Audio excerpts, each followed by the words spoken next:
advance. If he treats everybody equally, then it's not good. It's not a proper thing. So he has to see the differences even between devotees. So that's maybe say intelligence he'll get from Supreme Lord within and from other devotees also. When he says getting guidance from Supreme Lord within or internal guidance, how do we find out whether this is the internal guidance or the mind is... Well, that's the problem for devotees in the beginning. So that's why Prabhupada says here, usually it's an advanced devotee, and then he goes into Rag Bhakti and he gets direct inspiration from the Lord in terms of his rasa, etc. So before that, it's more likely we're going to get the external guidance through devotees and gurus.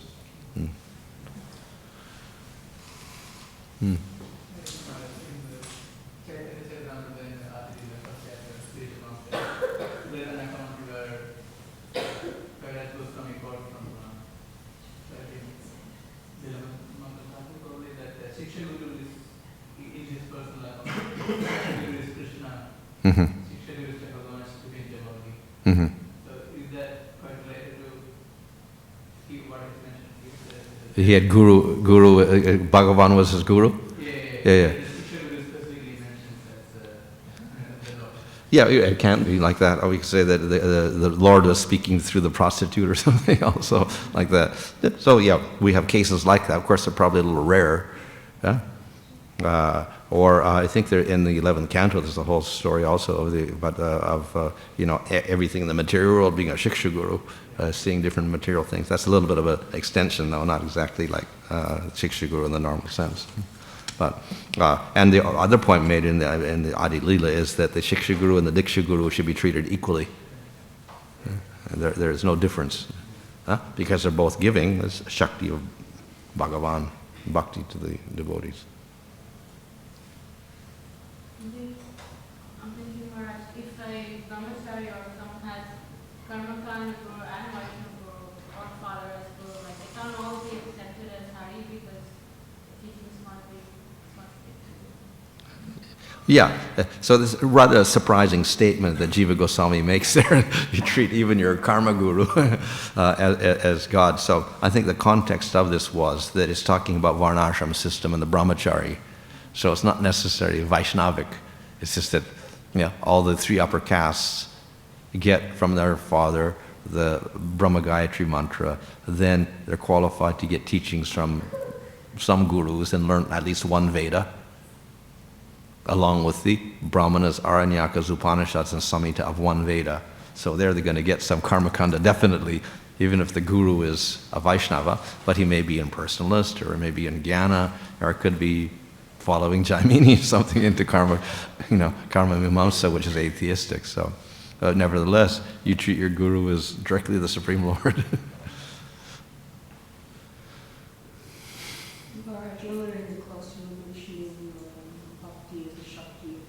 Can you describe the differences in terms of Srimati Radharani's personality, the differences and the differences between her and Bhakti Shakti? Oh, well, of course, Radharani's got the highest Bhakti, so I guess she's got the highest Bhakti Shakti, but generally we identify her as the Hladini Shakti, particularly. She's not only Bhakti, but she's the one with the most of Krishna's bliss Shakti. So we cannot really separate that from the Bhakti Shakti. Bhakti Shakti is made out of Hladini and Samvit, two Shaktis. We can say then Radharani has got both, but then she's got a great amount of Hladini Shakti, and she functions to distribute the Hladini to other persons. So that's the bliss aspect. The other part, the Samvit, is the awareness aspect. We can't really separate that from the bliss also, because if you don't have consciousness, spiritual consciousness, using your spiritual senses, then how could you get the bliss? So you have to perceive Krishna, you have to smell Krishna, you have to touch Krishna, so we need awareness. So that's caused by the Samvit Shakti. But the experience of the bliss of course, is necessary. That's the Pladini Shakti. So her prominent aspect is that experience of bliss manifested in her Mahabhava, etc.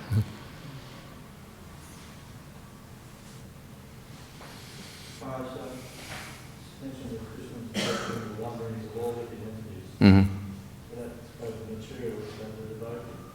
Yeah, that's Paramatma. Yeah.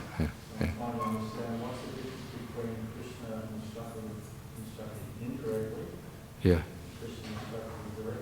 Okay. So directly is when a devotee is got faith and he starts the process of bhakti.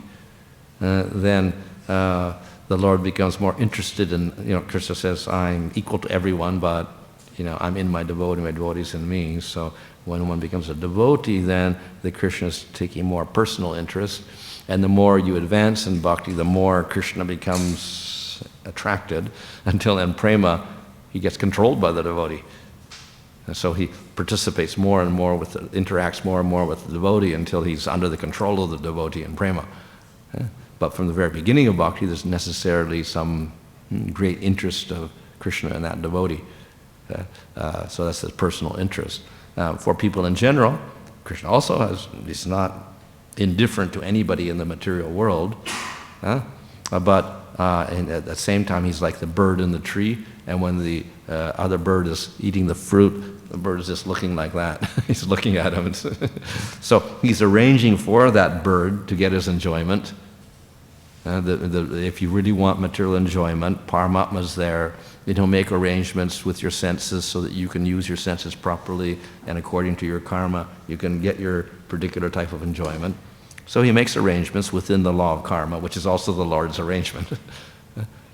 So Paramatma is there to help the jiva, even in the material world, get his enjoyment according to the law of karma. But for the devotee, then, he gets more interested in helping him advance in bhakti. So that's the Lord's personal interest. So then he becomes Bhagavan.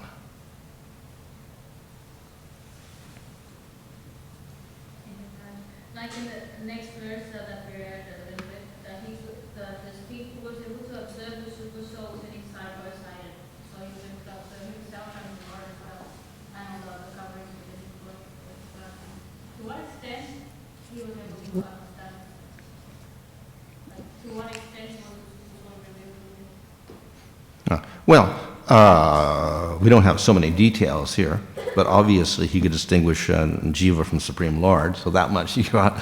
And hopefully we can understand, or implied is that he was a devotee of the Lord, so then if he could see the Lord, he must have had prema also. So therefore, he went to Vaikuntha. Oh, actually, it starts in 43, Premna. Oh no, is that the daughter? Is that the wife? It's the wife. She had prema for the husband.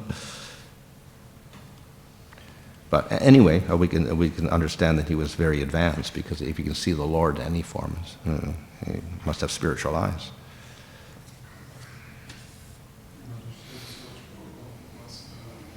I just wanted to ask you about you mentioned Namavas, people who chant in Namavas. Mm-hmm.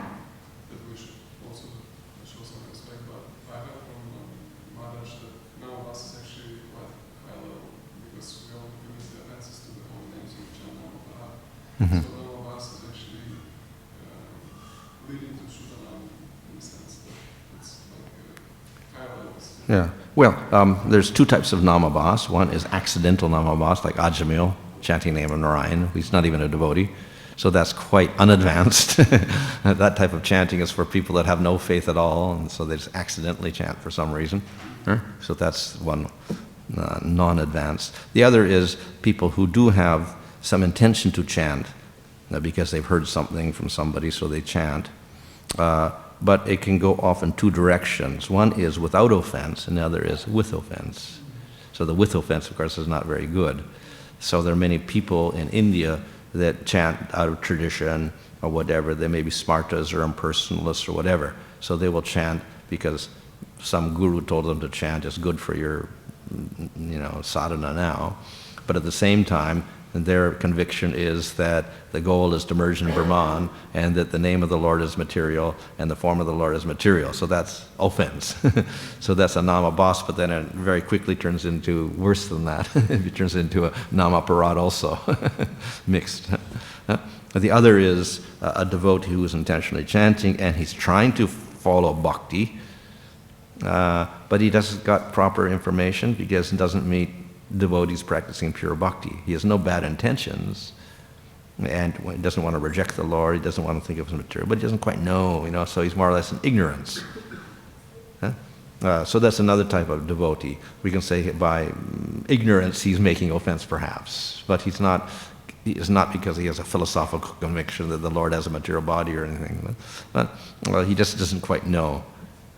So that's also permissible, that if he gets knowledge, then he can very quickly get rid of that abhas and come to pure chanting. So we got various types of namabhas there. So most people, when they start bhakti, then they will have it'll be namabhas because they don't have proper knowledge. But if they read Bhagavad Gita and Bhagavatam a little bit, then they can come to the pure level. But there's another problem, and that is the anarthas, which also create abhas. So the knowledge aspect, ignorance or knowledge, that's one aspect that determines namabhas from sudanam, pure name. The other is the anarthas. So, of course, even in pure bhakti, we do have anarthas, because we go through anartha nivritti, nishta ruchi asakti, and anarthas are all there. But we don't call that namabhas, we call it pure name, as long as there's some restriction there on the anarthas, and we don't purposely engage in making our anarthas grow. So we understand that in pure bhakti, we're not supposed to pray for material things. So we reject the desires that may be there when we're practicing the bhakti. Even though within us we still have material attraction, but as far as when we're chanting and we're worshiping the Lord, we're not expecting to get material results from it. So in that sense, we call it pure bhakti. So the anarthas have to be under control also. When they become explicit, then it mixes the bhakti and it becomes abhas, or mixed bhakti.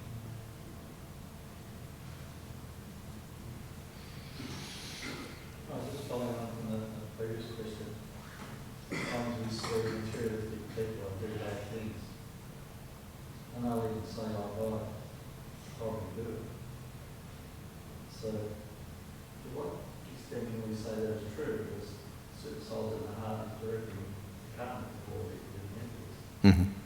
So he's directing that reaction to the previous karma. Yeah. So when that person says, oh God made me do it, to what extent can we? Well, the answer to that is that you got that karma not because the Lord forced the karma on you, but you did a certain act which produced the karma according to the law of karma, but you made a choice to do the act. So therefore, the karma is self-created. As the Lord didn't make you do it, you chose to do the act which created this result. Just like if you go to jail and the judge gives you a judgment, 3 years in jail because of this sole crime or whatever like that, you can blame the judge. He ordered me to go to jail, but actually it's because you chose to do a crime, and then you get judged and you go to jail. So you can't really blame the judge for that or the law itself. If you know the law and you avoid it, then you don't go to jail. So you have a choice there, and therefore if you go in jail, you have to blame yourself for choosing to do the crime.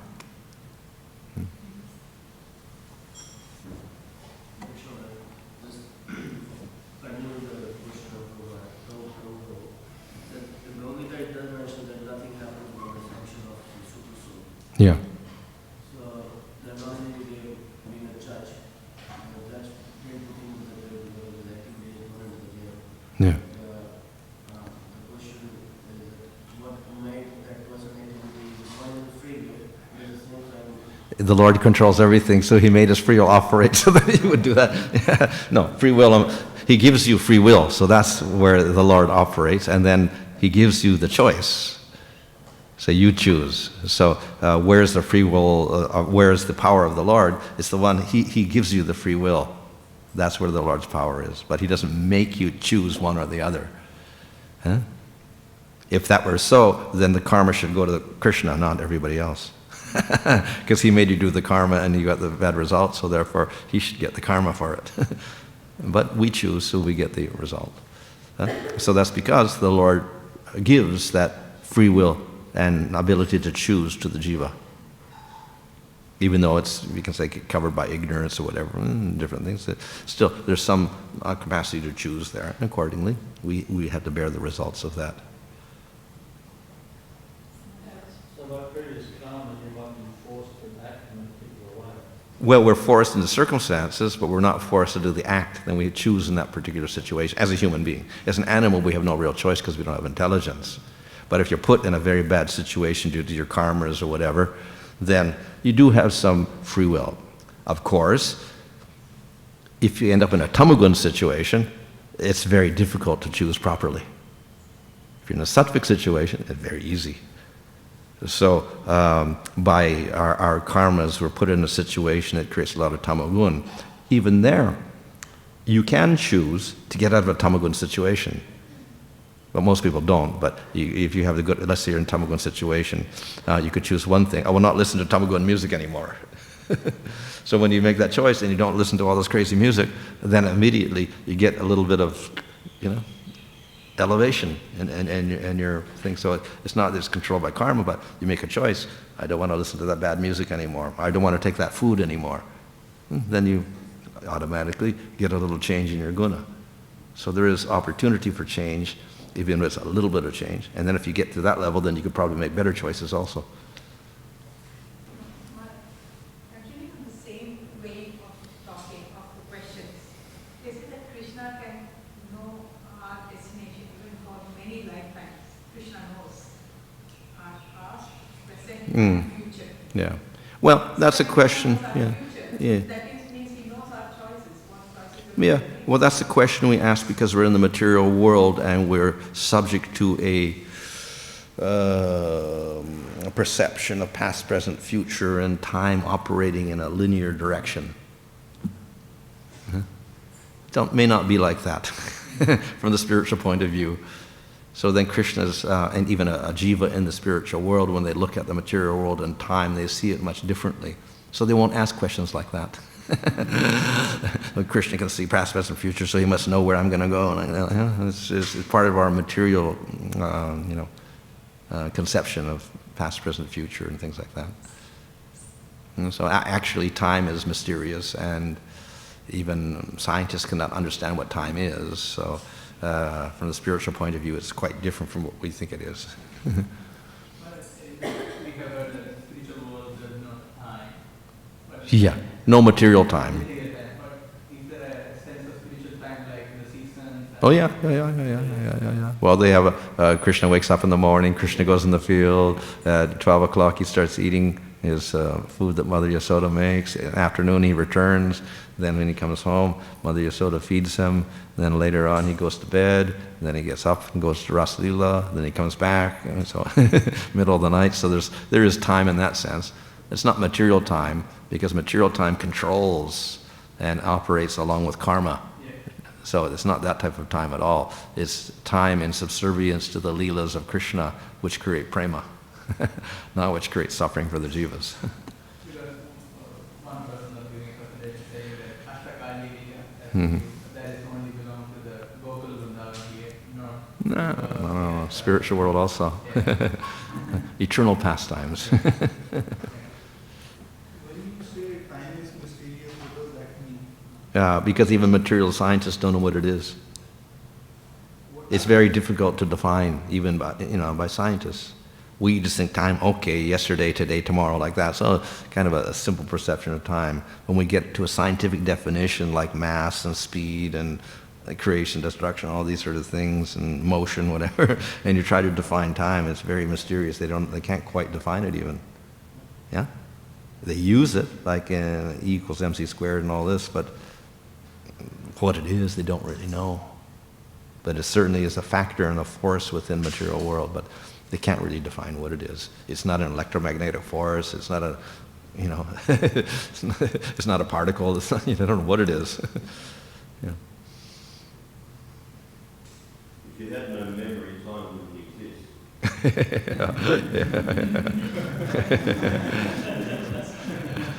Yeah. Well, if you're in Brahman state, definitely there's no time there, is there? Yeah, because you don't perceive anything. There's no object to perceive, and there's no change, so therefore there's no time in that sense. But in the spiritual world, then we do have objects, but we do have a time, but it's a different time. Is the mind atomic in nature or just spread everywhere? What is that? The mind. Mind. Is it atomic in nature or is it spread? I've never seen it, but of course we can think of the subtle body is made out of mind.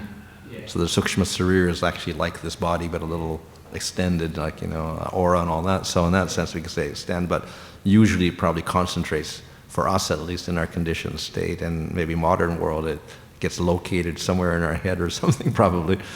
But it doesn't have to be, but probably out of conditioning we kind of associate it with our head or our heart. Yeah. So it's just because of the conditioning we think it's... Yeah. Is mind not part of the layers of the universe? What's that? When the soul goes back to God, it has to pass through all the layers of the universe. And all the parts are left there. Yeah. So you don't take your subtle body with you to the spiritual world, all the elements and then the mind and the intelligence and the false ego merge into those layers of the universe, and then you're left with nothing of those, and you got your spiritual form. Maharaj, just the explanation of that answer you gave before to Prabhupada. We sometimes make bad choices in bad situations, but by being situated in higher ones, we don't have to make those bad choices. What's that? When? We make bad choices when we're put in a bad situation, like for bad karma. We made bad choices because we react to that situation with lust, anger, and greed, basically, a tamasic response to our environment. If we don't do that, then we won't make bad choices. But then, of course, most people are controlled by lust, anger, and greed, so that's why they end up stuck in the material world and not advancing even in their material condition because of that. But it is possible, but maybe very difficult for most people because they won't even listen to another person. Sometimes if they get so frustrated, they do listen. So the person who's a drunkard, for instance, some cases, it's impossible to cure them. And they just sit in that tamasic state forever and they can't get out of it. They keep drinking. Sometimes they realize their completely pathetic position and they get determined to get out of it. Then they advance and they get rid of that position and they rise up and they get out of it. So the little choices there, but it's very difficult when you're in tamagun to get out of it. Some people get a little inspiration to get out and they do it. Devotees must be easier because they're in higher ones. Yeah, well, they're not, there should be transcendental, beyond the modes. So bhakti itself is beyond the modes, so if you practice bhakti, technically at that stage of practicing the bhakti, pure bhakti, you're beyond the modes.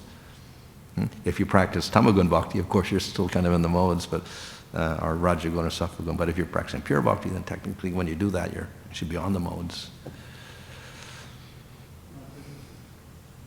Well, Hare Krishna. It seems like that the time is very closely correlated with the gunas, because time has different effects with the person in mode of ignorance, with mode of fashion and mode of goodness. We see in the hell where it's mostly mode of ignorance, the life is short, it's disease, and wherever, and those in higher planetary systems, when it's more material goodness, it's the life is longer, the time passes short, longer period.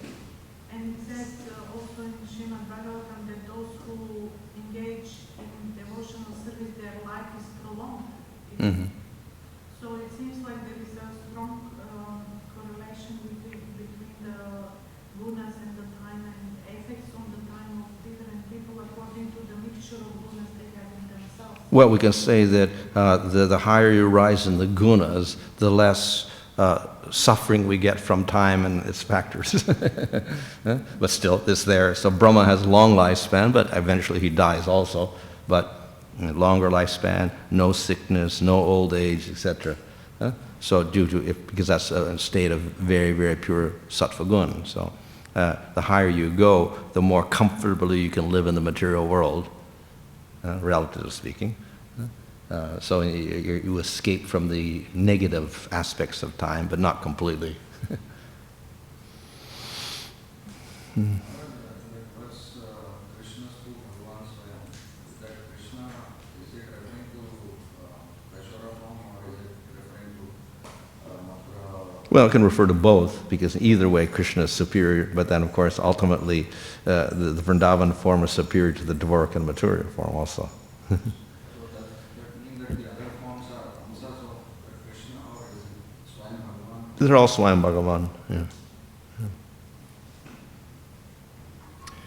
Okay, Hare Krishna.